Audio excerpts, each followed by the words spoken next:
క్షేత్రంలో మనకు బ్రహ్మోత్సవాలు ప్రారంభమైనాయి. మన క్రోధినామ సంవత్సర ఉగాది నాడు నుంచి 15 రోజుల పాటు వసంత పక్ష త్రికళ్యాణ బ్రహ్మోత్సవాలు అంటారు వీటిని. ఈ యొక్క వసంత పక్ష త్రికళ్యాణ బ్రహ్మోత్సవాల్లో 9వ తారీఖు నాడు మనకు అంకురార్పణ కార్యక్రమం జరిగింది. నిన్న రోజున మనం గరుడపట లేఖనం చేసుకొని టీఆర్ మఠం నుంచి ఆ యొక్క గరుడపటాన్ని తీసుకొని వచ్చి మూలవర్ల దగ్గర నుంచి తర్వాత యాగశాల నుంచి యాగశాలలో రాత్రి యొక్క గరుడ అధివాసాలన్నీ కూడా పూర్తి చేసుకొని ఈనాడు అనగా 16వ తారీఖు నాడు ఈనాడు ధ్వజారోహణ అనే కార్యక్రమం ఇంకా కాసేపట్లో ప్రారంభమవుతుంది. ఆ యొక్క గరుడ భగవాను ఆ యొక్క ధ్వజం ద్వారా ఎగరేసి యొక్క జరిగేటువంటి బ్రహ్మోత్సవానికి ముక్కోటి దేవతలందరూ కూడా ఆహ్వానం చేయడం కోసం యొక్క గరుడపటాన్ని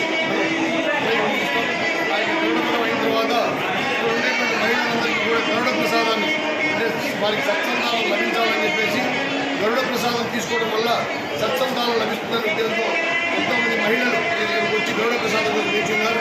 వారందరికీ కూడా ఇప్పుడు ఈ యొక్క ధ్వజారోహణ పూర్తయిన తర్వాత గరుడ ప్రసాదం ఇస్తారు. ఆ యొక్క ప్రసాదాన్ని వారంతా కూడా తీసుకొని వచ్చే సంవత్సరం కల్లా సత్సంతానం లభించి వారంతా కూడా మళ్ళీ రామదర్శనానికి రావాలని కోరుకుంటూ అలాగే రేపటి రోజున ఎదుర్కోలు కార్యక్రమం ఉంటుంది. కళ్యాణ మండపం వద్ద మిథిలా ద్వారం వద్ద సీతామహాలక్ష్మి, వైకుంఠ ద్వారంలో లక్ష్మణ సమేతుడైన రామచంద్ర స్వామి గారు ఉంటారు. ఇరుపక్షాల్లో ఎదుర్కోలు యొక్క కార్యక్రమం వైభవపేతంగా జరుగుతుంది. తర్వాత స్వామివారు తిరిగి సేవ చేసుకొని వస్తారు.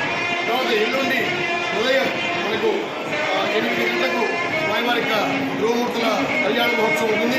అది ఆంతరికంగా జరుగుతుంది. అది ఎక్కడికి కూడా ప్రవేశం ఉండదు.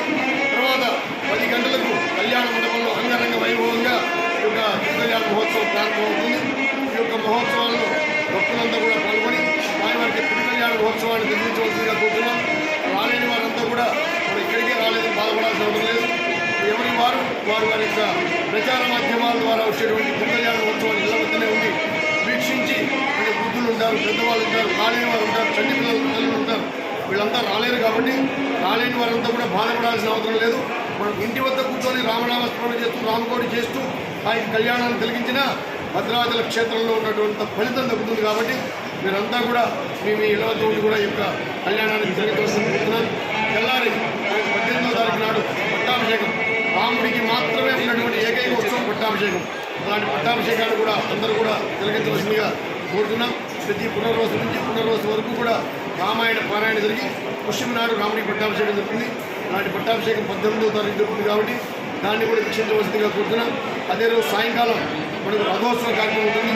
తెల్లారి వేదాశీర్వచనం, దోపోత్సవం, తెప్పోత్సవం, నెక్స్ట్ ఉంగిలోత్సవం, వసంతోత్సవం, అట్లాగే 23వ తారీఖు నాడు మనకు చక్రస్థానం అని చెప్పి గోదావరి నదీ తీర్థంలో చక్రస్థాన కార్యక్రమం ఉంటుంది.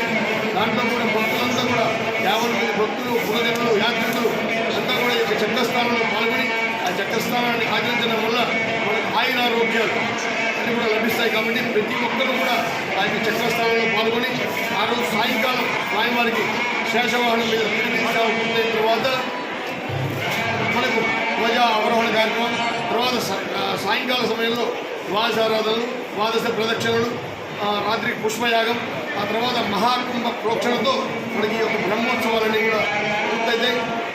ఆ మరునాడు మనకు 24వ తారీఖున ఉత్సవాంగ శ్రవణం, అంటే ఉత్సవాంగ శ్రవణం ఉత్సవానంతర శ్రవణం. ముందు రోజు 9వ తారీఖు శ్రవణం అయింది.